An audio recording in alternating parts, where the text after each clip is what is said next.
Life is like a tapestry.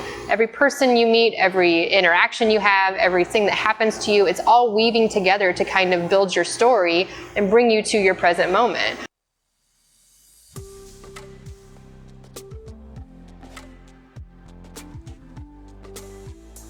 Hi everyone, and welcome to Conversational Lounge with Trudy. Here we aim to mentor, connect, and inspire others through real life stories. And our guest today is someone I have looked up to for a very long time. She has no idea about this. I have even reported to her back in the day, and she played a really major role in my career development, even connected me to a mentor, and even spent time to walk me through the whole mentorship process. This person has even started our own business and is running our own business, and she is, on a lighter note, the queen of captions. If you follow her on social media platforms, you'll know what I'm talking about. But without further ado, please help me welcome Teresa. Thanks for having me. It's my honor to have you on that seat today. Thank you. So for those who are watching today and they haven't had a pleasure of knowing you as I have, what can you tell them about Teresa? A loaded question, probably. There's a lot. I will say that I think I'm living my dream. I started off accidentally, and where Trudy and I met each other 15 years ago. Oh my gosh, 15 years ago. That was an accident for me. I was, my schooling was specific to textiles and apparel. I was a fashion major, and I moved to the big city here in Iowa. I didn't want to go East Coast, West Coast, so I came here. I did an internship, and I needed a job. Accidentally fell into that. At the time, I found something that I was really passionate about. It was just an accident, and I enjoyed my 15 years mostly there. But I was displaced during the pandemic while I was on maternity leave, and I felt like that was just somebody giving me that extra push to do this. And I had been wanting to do this and kind of working up to this for a while, for 5+ years. Wow. And been kind of slowly building the business with the idea that one day I wanted my own store. And so I kind of felt like that was just my push, and somebody saying, you can do this and you should go do it. And so I took a leap of faith. I'll never know if I don't try. Mm-hmm. Being a small business owner is hard. It is hard. It's lonely days, it's long days, it's not knowing sometimes where your next paycheck's gonna come from, because you just don't know what one day is gonna bring to the next. And so it's scary, it's terrifying, but it's thrilling. And I think that I've really found maybe where I was meant to be, My previous role was really great. I met some amazing people, most of which I'm still close friends with and I still talk to on a regular basis. But this has just allowed me to be me. Mm-hmm. I haven't had any restrictions. I haven't had anybody telling me what you can and can't do. Mm-hmm. It's allowed me to spread my wings. It's allowed me to make decisions for myself, which has been huge. It's put a lot of confidence back in myself, that the decisions I'm making are good decisions most of the time. And it's allowed me to learn from a lot of my mistakes, obviously, as well, too. But it's only been about a 3-month journey here in this store, but it's been incredible so far. So wow. Yeah. Wait, so I want to go back just a little bit.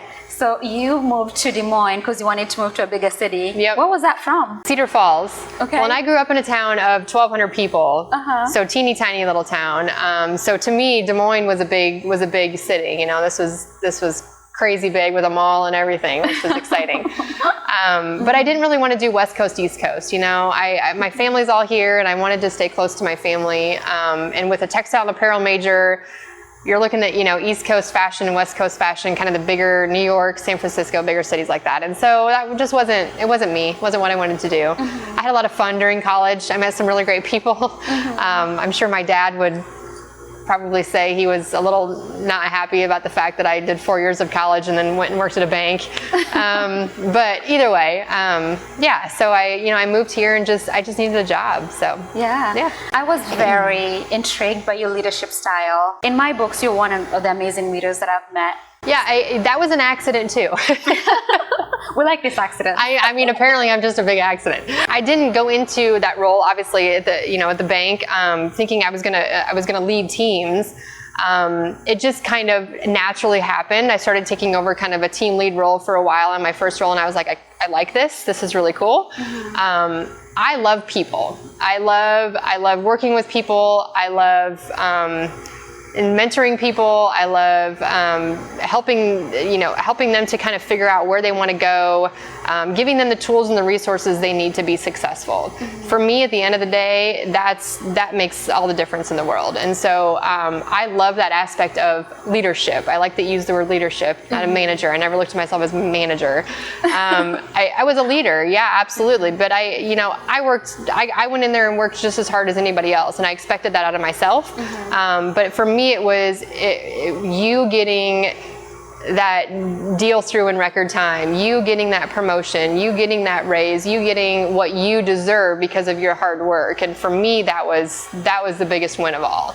And I love that. It was a thrill for me to say, who can I get behind and help to be successful next, you know? Who can I encourage and mentor and support in whatever way I can. And so I think for me, that was the biggest thing from a leadership standpoint, and to influence, my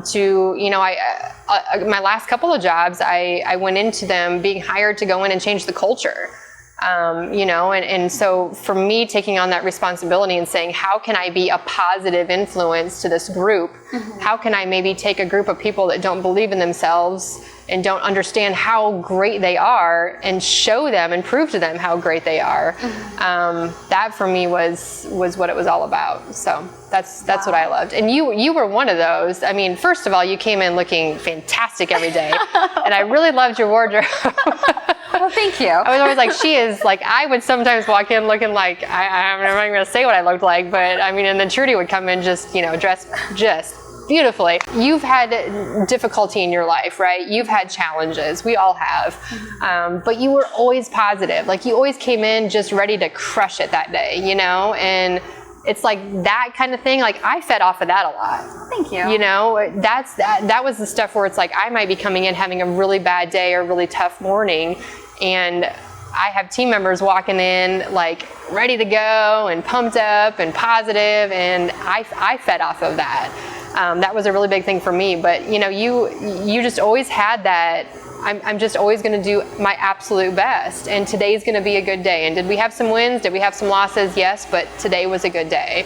And tomorrow will be a better day. And you always had kind of that attitude. So you were a big part of my success, I would say.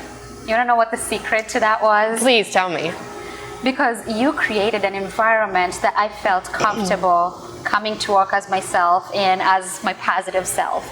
So I also did feed off of your leadership style. So it's interesting how how that goes. Yeah. And the hard part for me, maybe not the hard part, but we don't talk about stuff like this, right? We don't. And part of me being in this business, and I'm going to use the word free. I'm free to speak how I want to speak. I'm free to be myself. I'm free to connect with people that have meant something to me. I'm free to sit down and have conversations, real deep, true conversations of maybe some tough life things, right? Or here's how you impacted me. I think it's important that people talk about that. I think it's important that we understand the influence that we all have in each other's lives. And I had a Spanish teacher one time say, use the reference of life is like a tapestry. Every person you meet, every interaction you have, everything that happens to you, it's all weaving together to kind of build your story and bring you to your present moment. And I think about that a lot, that, my interactions and my connections with people and, random people that walk in the door of my store that I am now really good friends with, that have just had a huge impact on my life in a very short period of time. Like, the chance of them happening to walk in that door that day, and us striking up a conversation about something that ended up leading to whatever it may have been, I feel very confident in myself to have those conversations and to ask people questions, or to go maybe a little bit deeper than what I wouldn't have in the past. And I'm realizing how important that is for everybody, for you, for me, for everybody involved. So, yeah. Wow. Powerful. You asked who Teresa was, and you said let's go deep. So I think I like this version. I'm here. Yeah, I'm here for it. Yeah. So about your business. Yeah. You said you've been in business for about 3 months now, but you had the vision 5 years ago. Yeah. So walk me through that. Like, what drove you into that part where I want to be a business owner someday? Yeah. So, I'll kind of back up to the farm. We moved out to a farm when I was about 12 years old. My dad was raised on a farm, and he wanted my brother and I to kind of experience that. So the whole farming aspect, I was not raised on a farm. We moved out when I was a teenager. We had a horse, a potbelly pig, and a couple dogs. Like, I mean, we were like, "Ooh, we're farmers now," But my dad wanted us to experience that, and so it kind of just slowly started to build. And he got a couple cows, and we had just a small little herd. And by small, I'm saying in like 4 or 5, at one time, and we would butcher them for ourselves and for friends and family. So my dad gave away a lot of the meat to friends and family, for ourselves, obviously, and people started to say, this is really good meat. Can I buy individual cuts? Can I buy some of it? So we started doing custom then at that point in time. So quarters, halves, things like that. And that slowly kind of morphed into, well, I just want a couple steaks, or I just want this. And so we started to go the official route, and then in Green, where my parents are from and where the farm still is, they started selling individual cuts there in town. So when I was down here in the Des Moines area, I started kind of saying, gosh, I feel like this would be a really great market for something like that, And I didn't really see, you've obviously got your grocery stores, but there aren't stores like this where you can walk in and buy farm fresh meat and other products. No. You just don't have access to that unless you know a farmer, and you're getting a quarter or a half a cow, or you might have some of the farmers markets access to that, but that's a limited time of year. And so for me, I thought, gosh, how do I start to bring this amazing meat, this amazing product, and get it out into the community and into the city? So I looked at the Des Moines Farmers Market. So that's where we started, was the Des Moines Farmers Market. Did that for 4 seasons minus, and then COVID happened. But so we were at the farmers market for 4 seasons, and it just did really well, and it kind of continued to snowball. I offered deliveries year round, and so in the wintertime, a lot of my regulars would still have deliveries, and I'd keep in touch with them. Wow. But I always kind of felt like, I kind of got to that point where it was like, okay, I only have so much space in my house for these freezers and to kind of keep all of this. The farmers market, I will tell you, if you have a farmer's market in your area, please, please, please go support those people. It is so much work. It is exhausting. You are up at 4 o'clock in the morning. You are working, tirelessly throughout the week. Go support your vendors at the farmers markets. Those are a little plug for the farmers markets. But so I started doing that. It went well. It snowballed. But I was kind of at that point of saying, I can't grow anymore in that capacity. And so, I started kind of thinking, gosh, it would be awesome to have my own store, my own storefront, my own brick and mortar where people can walk in, come to me, and I can have freezers and refrigerators full of stuff, but then also feature other local businesses and other local farmers. And so it just, I had this idea spinning, and I've wanted to do this. And, like I said, when I was displaced for the second time. That was the second time, from that company that I was displaced. And so I kind of just thought, you know what? I feel like somebody's saying, just do it. Like, just go for it. Worst case scenario, it doesn't work out. I go get a job somewhere else. I go ask Trudy for a job. But I'll never know if I don't try. And that was just kind of what kept playing in my head of, you just go for it. I educate myself every day constantly on the meats and the cuts of meat, and who do I call for this, and how do I get access to these freezers, and thank goodness there's so many talented people out there, because I seem to always have these ideas spinning, and I just start talking to people and say, this is what I want to do. And you'll eventually probably find somebody that's like, I know somebody that can do that. And that's how this has kind of all come about, is I just talk to people and I say, this is what I want to do. Do you know somebody? That's how I got all these amazing local vendors in here, all these products. That's kind of how it just all got put together. So I had no idea what I was doing. Wow. And it worked so far. The power of networking. The power of networking. Yeah, absolutely. Yeah. So are you a part of any, like the Chamber of Commerce? Yes. Ankeny Chamber of Commerce. We are a proud member of them. They did an amazing ribbon cutting year for us. And that's another thing. They've got they've got really cool networking events. Admittedly, I haven't had a chance to attend many of them because I've been here. Rightfully so. Rightfully so. But that was something that really attracted me to that too, was the networking piece.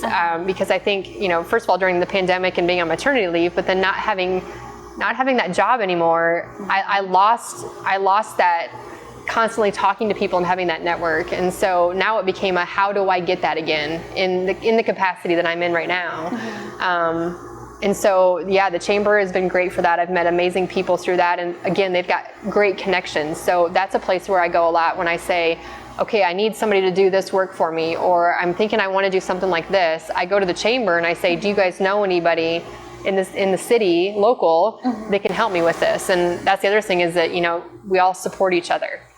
I've found that in the small business world, it's an amazing support system. So, which has been great, but. Wow. Yeah. The fact that you're able to take adversities through your life and just transition that into fueling your passion and actually living back to your dream of, I don't know how to run a business. I've never owned a business before. I'm just going to do it. That's major. Yeah. And it's interesting that you say that, because I have a close friend that has commented that a couple of times and been like, what you're doing is incredible. Like, it's really awesome. You need to stop and acknowledge that. Like, you need to give yourself a little bit of like, okay, credit. like I'm kind of doing it, Yes. But it is so true. We get so caught up in the day-to-day and the operations and trying to make this work that you often don't take a step, at least for me, and I think I can speak for a lot of other small business owners. It's you don't come up for air very often, and when you do, it's to get another idea to do something else, or to solve something. And so I think that's the important piece too. I have regulars that come in and they're like, this is just so great, and that is my fuel.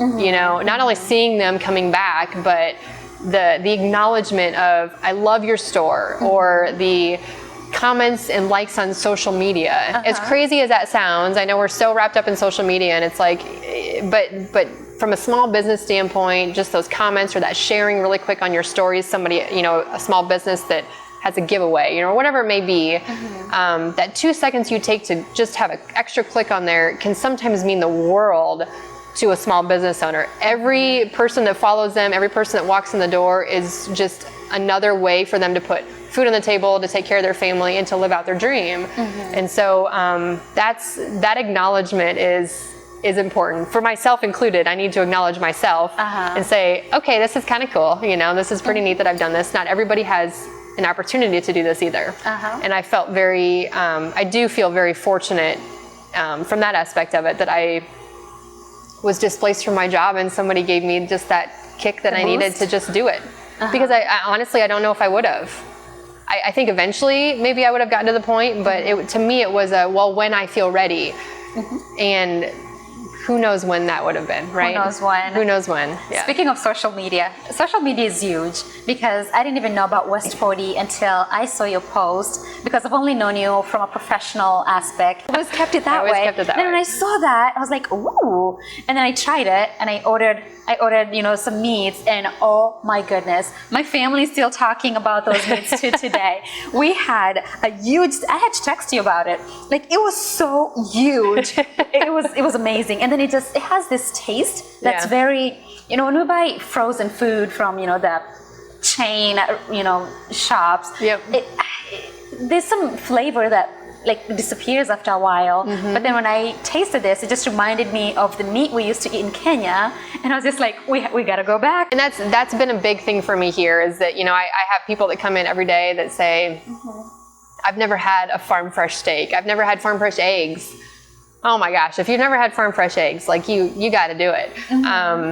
But that's been kind of I want people to have access to that. I think that's so important. It's important for our farmers. It's important. That sustainability, right? Of don't depend necessarily on the big box stores, right? How can we depend on the farmers that work tirelessly year round to make this happen for us? Because I guarantee you have access to it. you may not know how to get there though, right? And so that's kind of been what the point of all this is a door where people can walk in and have full access to all of that whenever they want. And a place that other farmers and local businesses that have kind of, I'm kind of keeping it the food type stuff, but that have all of that this is a place where you can come and you can get that. So, not just the meats, but the pastas and the sauces and the honeys and the popcorn. I mean, we've got popcorn that's growing on like actual real popcorn that's growing on a farm, like the kernels and everything, right? So, I mean, there's just all sorts of great stuff in here. But yeah, to your point, it's different. When you taste real meat that's not injected with things and not, it takes 14 months for these cows to grow from start to finish. It's a very natural process. And when you allow that to happen, you get just incredible results from it. So, wow. Yeah. On a lighter note, you are the queen of social media captions. I've not seen any caption from you that hasn't had me stop and really laugh. Where is this coming from? I love humor. I love laughing. I love to make other people laugh. And I have a daughter who is, I hopefully very, very funny. She seems really funny. She doesn't talk yet. She's 14 months, but from the caption, she is. I mean, she's got a personality that is just crazy. And so I think like sometimes I'll look at her and look at pictures that I take of her, and it's like instantly something comes to mind of like how I can relate that to something else, or whatever the case is. But then that's what comes out on social media is that. But I look forward to her talking and actually being able to tell me to confirm that that's what she was thinking. Yeah, but she's fantastic. Yeah, so my goodness, she keeps me laughing all the time. She keeps all of us laughing. She keeps all of us laughing. I'm like, yeah. we're just dying to meet her. As soon as she starts talking, oh my goodness. Yeah, we should have her. We could feature her on the next one. Yes, and we could talk to her. The follow-up. Yeah. Oh yes, and we want her to say something. Wouldn't you agree? Yeah, she's pretty great. So, Teresa, it's been a pleasure having you on our show today. Yes, likewise. I know there's someone who's watching and they're truly inspired by your journey, or that they feel motivated by what you've been able to accomplish, and even taking that adversity and using that as fuel to your growth. What advice would you have for such a person, or any other person for that regard? Yeah, I think, you probably hear it 100 times. You hear people say, go for it, right? If you're thinking of an idea, if you're thinking of you wanting to do something, if you just want to go approach somebody or talk to somebody, just go for it. Probably easier said than done. I will say that it's helped tremendously to have a handful of really supportive people in my corner, who remind me of who I am and what I'm capable of, who support me constantly, who are always encouraging me, and have just been that kind of that little voice, that little guy sitting on my shoulder saying, just do it, just go for it. You're not gonna, if you've got a good support system, you won't fall very far. You won't fall far enough that you can't get yourself back up again. And so I think that's really important, and then go for it. And one of the things that I love about this, that I've mentioned probably 100 times, is all the community and all the different vendors and the different businesses, the local farmers that we have here. I will say, if you have a product, if you have something that you believe in and you think it would be really great in a store, maybe West 40 Market, go into West 40 Market and just tell them what you have and say, would you be interested? Put yourself out there. The worst thing that's going to happen is they're going to say no. And you're going to walk out the door and it's going to be fine, because you're going to go into another door and eventually someone's going to be like, absolutely, that would be a great addition to my store. Or I would love to support your cause. If you've got a cause you're going for, if you've got an silent auction you're doing, for a benefit or whatever the case is, don't be afraid to ask. I think we all know, but small businesses are the ones that always are donating to that. Put yourself out there. I can't stress that enough. And trust me, I know it's uncomfortable. I struggle with it every day. I have to give myself a pep talk, and I'll give an example. So there's a restaurant that I've been really wanting to get our meats into. They have literally the world's best tacos. I've been wanting to get some sort of partnership with them. I feel like this could be something that could probably take over the world. But for me to literally ask the owner and say, would you be interested in this? Do you know how many times I walked like right out the door and then right back into my door? A lot. Like a lot, before I finally just said, you know what, just do it. And I talked to him. I think that just goes to show, like, just, it is hard, but just keep going at it, you know? And if you get to that door and it doesn't work out and you get back in your car, like, just try again tomorrow, because it eventually will, something will eventually happen for you. Just don't give up, I guess. So if someone's watching today and they've never heard of West 40, they have no idea what West 40 does, where you're located, and they would like to try farm fresh meat. Yes. How would they get a hold of you? Yeah, absolutely. So I will say first, I've had people ask what West 40 means. So West 40 is the name of my parents' farm. It's 40 acres west of town. Oh, okay. So I know, clever.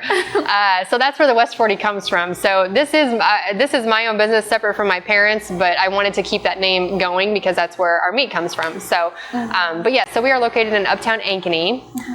We are at 315 Southwest Maple, Suite D. So if you know where Yankee Clipper is, we're across the street. If you know where Real Deals, a lot of people know where Real Deals is. It's right next door. So you can find us here Tuesday through Saturday. Tuesday through Friday is 10 to 5. Saturday is 9 to 2. You can visit our website. It's West40, spelled out, west40.com. We've also got Instagram, West 40 Market, and Facebook, West 40 Market as well. You can follow us on there too. You can shop online. We do curbside pickup. You can come into the store and pick it up, or we do deliveries as well. So you can shop there and do that. Otherwise, come on into the store. We typically are restocking on a weekly basis. We do runs to the locker almost every single week. So we've got a full set of freezers here with lots of good beef, pork, chicken. We have bison. We have the farm fresh eggs you mentioned. We have a lot of really great local products. We've got pastas, compound butters. We've got sauces, marinara sauces. We've got mustard. We've got different teas and coffees, salad dressing, hot sauce. I could just keep going. Honeys. We have tons of really great local products that kind of pair really well with your meal or your meats that you're cooking. So yeah, and then we've got some more growth coming. So this is a good reason why you should follow us on social media, because we're always posting kind of what we have in the works. We've got some lamb that we're going to be getting in. So we're getting in more freezers and refrigerators to expand a little bit. And then we've got farm fresh turkeys for the holidays.